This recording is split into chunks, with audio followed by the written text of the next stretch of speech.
It was a quiet Saturday afternoon, the kind where the only sound should have been birds and distant lawn mowers. But suddenly, that peace was shattered by a piercing scream. I looked up from my car, hands still on the waxed hood, to see a woman storming toward me, phone already pressed to her ear. Her face was red, eyes wild, and her voice cut through the neighborhood like a siren. "Yes, I'd like to report illegal obstruction. He's blocking my driveway." I froze for a moment, stunned. My car hadn't moved from my property in years.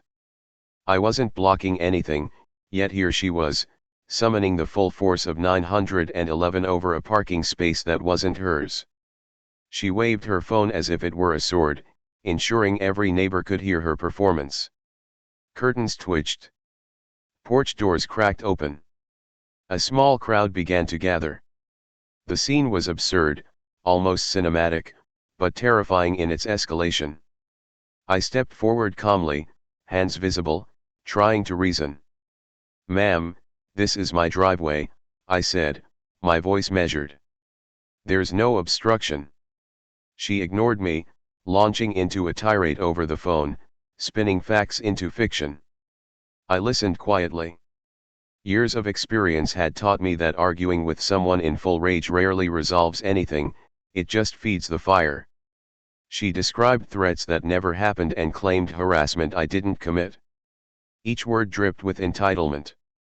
The drama escalated as she gestured wildly toward my car, making sure everyone watching believed she was in imminent danger. Her performance was flawless.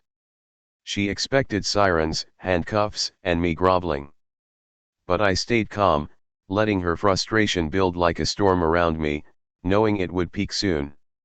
Meanwhile, neighbors peeked through windows, some whispering, some recording. I could feel their silent judgment as they watched her rage and my restraint. The street had become a stage, and she was performing for an audience she thought would validate her actions. I glanced down at my pocket where my badge lay hidden, a reminder that authority can exist quietly, without shouting. Finally, she hung up the phone and turned toward me, smiling as if victory had been claimed. "You're in big trouble," she said confidently. But little did she know, the real lesson was about to unfold. The calm before the storm is always the most dangerous moment for someone like her.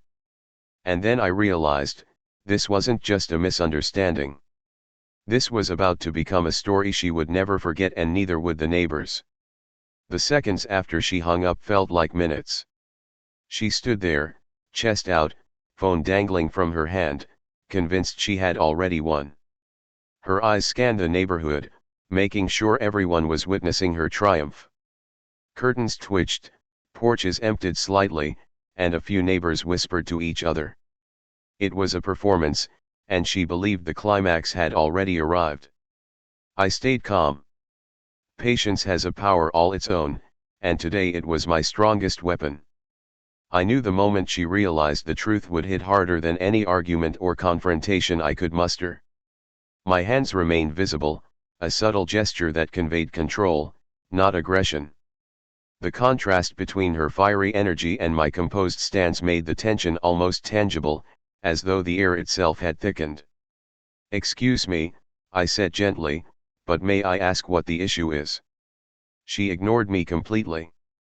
Instead, she shouted into the phone, embellishing every detail, each accusation growing taller than the last.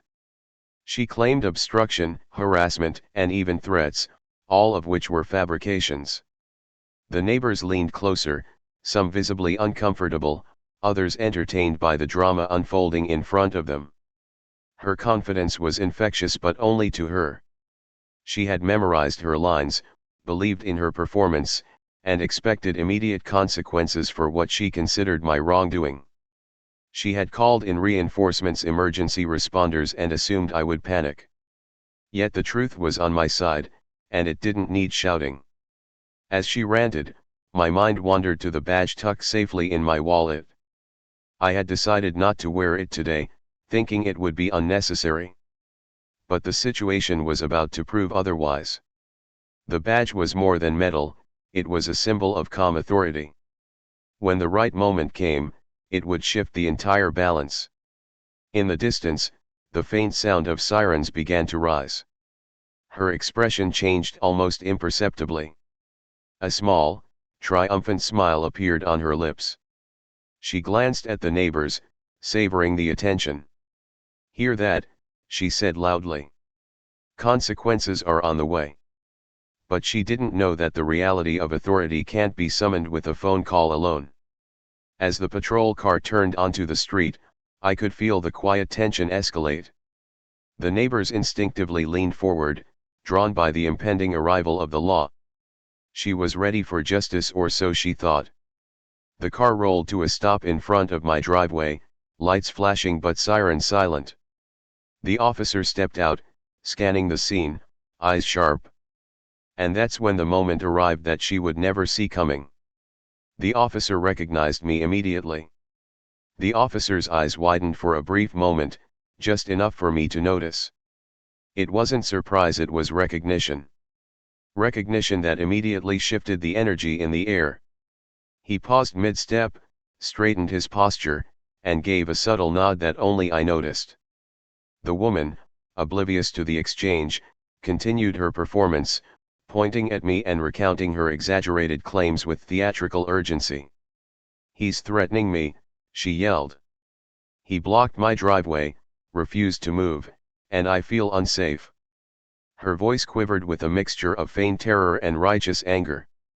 The neighbors, watching intently, gasped at every word. Some even instinctively reached for their phones, capturing the scene like it was unfolding for a TV show. The officer raised a hand, signaling her to pause, and began asking calm, precise questions.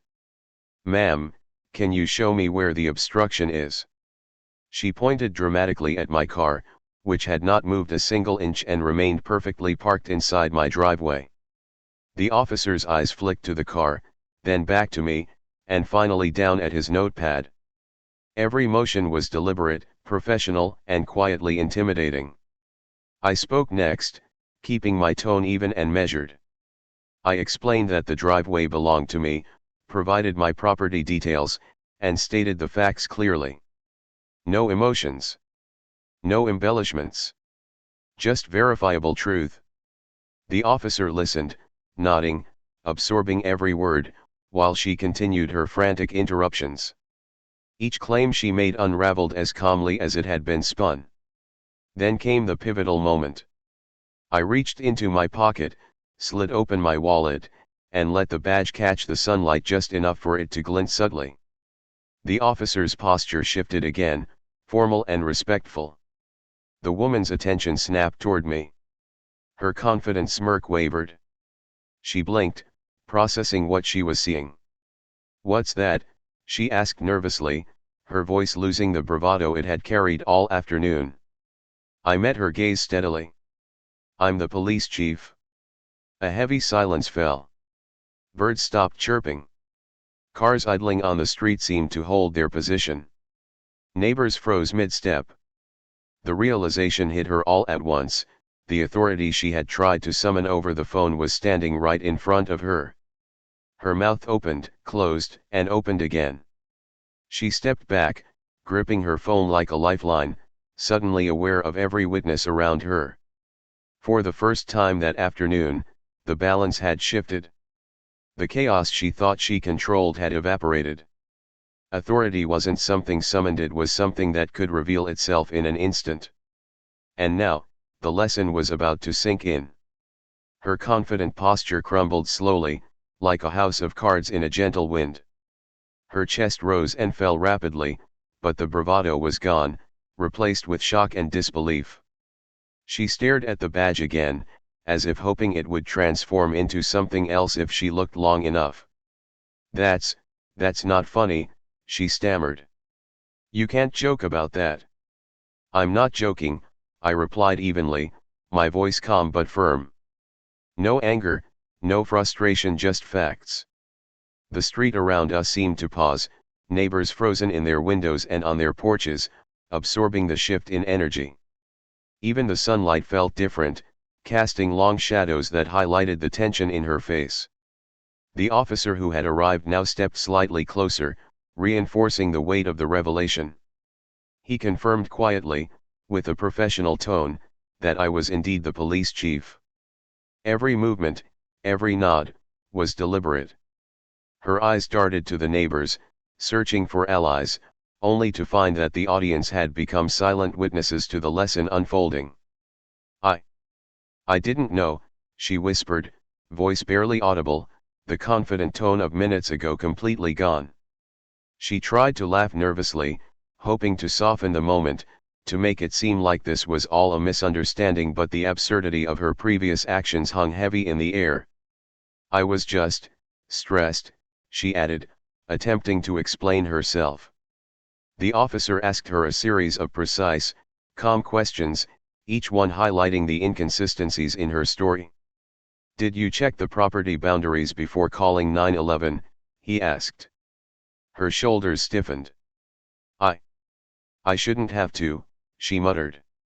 The more she spoke, the more her exaggerated claims unraveled, revealing the truth beneath the chaos. Neighbors exchanged subtle glances. A few whispered confirmations that they had seen my car in the driveway all along, untouched, unmoved. Witnesses she had not considered suddenly became part of the equation. Her embarrassment was palpable, a stark contrast to the commanding presence she had wielded moments ago. Finally, the officer informed her that she would receive a formal warning for misuse of emergency services, a note that would be officially documented. Relief, mixed with humiliation, washed over her face. She nodded quickly, agreeing to every stipulation, fully aware that the power dynamics had shifted irreversibly. Before leaving, she looked at me one last time. I'm sorry, she said quietly, without theatrics. I nodded once in acknowledgement.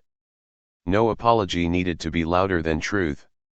The patrol car drove away, lights dimming, and the street began to settle. Neighborhood life returned to normal, but the lesson lingered in the air, a quiet reminder that actions have consequences, and truth carries its own authority. By the next morning, the street seemed calm again, but the memory of the confrontation lingered like a shadow. The previous day's drama had left an imprint not only on the woman who had called 911 but on the neighbors who had witnessed the entire scene.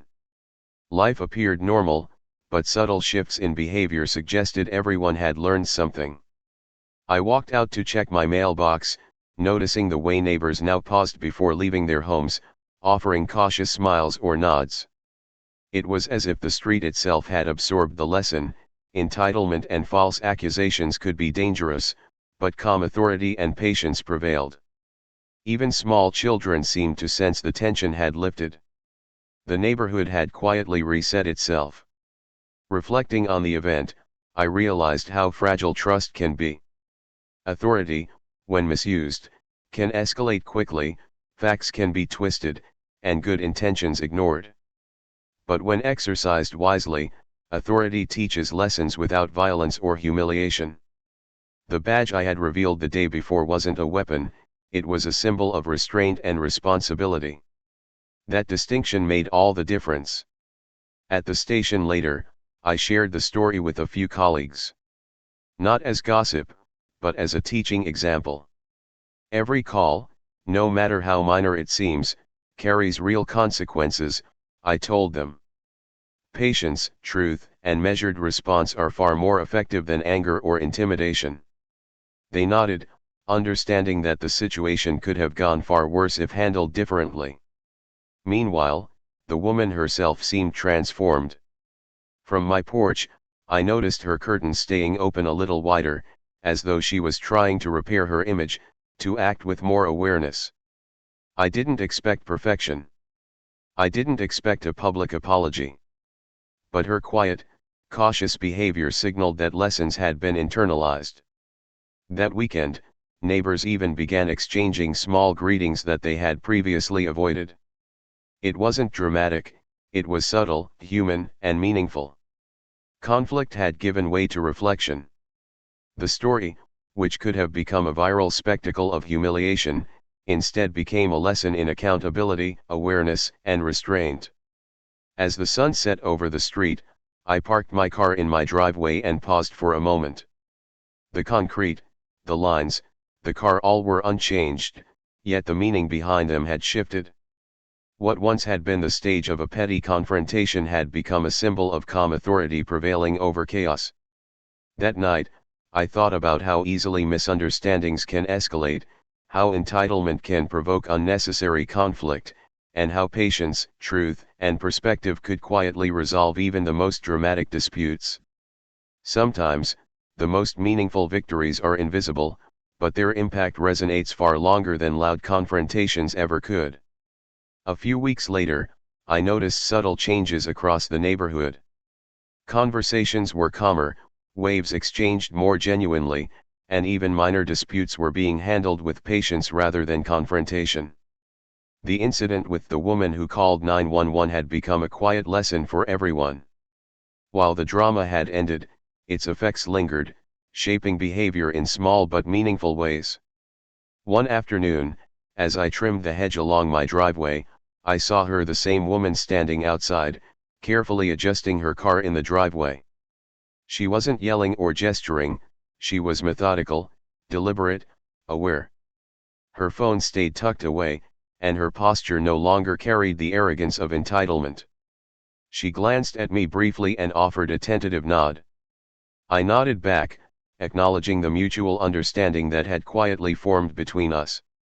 It struck me how quickly perspective can shift when pride and performance are removed. She wasn't the same person who had stormed my driveway with rage, and I wasn't the same officer who had observed her theatrics silently. Both of us had gained clarity through the experience. The neighborhood, too, had absorbed the lesson: conflict need not escalate when accountability and patience prevail. Later that day, at the station, I shared the story with the team. Not as gossip, not as entertainment, but as an illustration of how quickly situations can spiral and how important measured response is. Every officer was reminded that professionalism isn't just about enforcement, it's about understanding, communication, and empathy. Authority without patience can escalate tensions, but patience with authority can resolve them quietly and effectively. That evening, I parked in the driveway and stood for a moment, observing the street bathed in the golden glow of sunset. Life seemed ordinary, but ordinary felt earned. The children rode bikes freely, neighbors exchanged casual greetings, and the street was calm. The lesson from the confrontation had subtly permeated daily life: patience and respect often outweigh pride and drama. As I stepped inside, I reflected on the difference between fleeting victories and enduring lessons. Her embarrassment faded over time, replaced by awareness. My authority remained intact, exercised without display, quietly reinforcing accountability. And the neighborhood thrived, not through fear or spectacle, but through understanding and perspective. The driveway, the car, and the houses were unchanged physically, yet everything felt different. It was no longer a battleground but a reminder: calm authority, truth, and reflection can defuse even the most volatile situations. And sometimes, the most powerful victories are the ones you barely notice but that everyone else remembers. Weeks turned into months, and the memory of the incident slowly shifted from immediate tension to a subtle, instructive story for the neighborhood. Life returned to its usual rhythm: children playing in driveways, neighbors chatting over fences, and cars quietly rolling into their designated spots. But beneath the calm surface, the lesson of accountability lingered. One afternoon, I noticed her, the woman who had called 911, outside again. This time, she was moving with purpose but without aggression, carefully positioning her car and checking the driveway lines. She glanced over at me, hesitated, and then crossed the street. Each step seemed measured, deliberate, as if she were rehearsing what to say. "I wanted to apologize," she said quietly, standing a respectful distance away. "Not just for calling 911, but for how I acted afterward." Her voice lacked the dramatics of before. It carried sincerity, tinged with humility. She explained that stress and personal frustrations had amplified her reaction, though she didn't excuse her actions. She had reflected, and it showed. I nodded, listening. I explained that escalation often begins long before police arrive, with assumptions, misunderstandings, and the choice to confront rather than communicate. She listened, absorbing every word. In that brief exchange, the street itself seemed to breathe a little easier. What had been a moment of chaos had now transformed into an opportunity for growth, for her and for those who had witnessed it. Even neighbors who had been silent observers seemed to sense the shift. The energy that had once been tense and charged was now calm and cooperative. Greetings were exchanged freely. Porch conversations resumed. The street felt lighter, safer, and more human. Later that day, at the station, I shared the interaction with my officers not to boast, but to teach. I emphasized patience, de-escalation, and the importance of communication. We discussed how authority, when wielded wisely, can teach lessons without humiliation or force. Stories like this don't make headlines, but they reinforce the core of what policing and civility is really about. By evening, I parked in my driveway and reflected. The concrete, the lines, the car unchanged physically represented more than just property. They were symbols of restraint, patience, and the quiet power of truth. Authority doesn't need to be loud, it simply needs to exist, consistent and fair.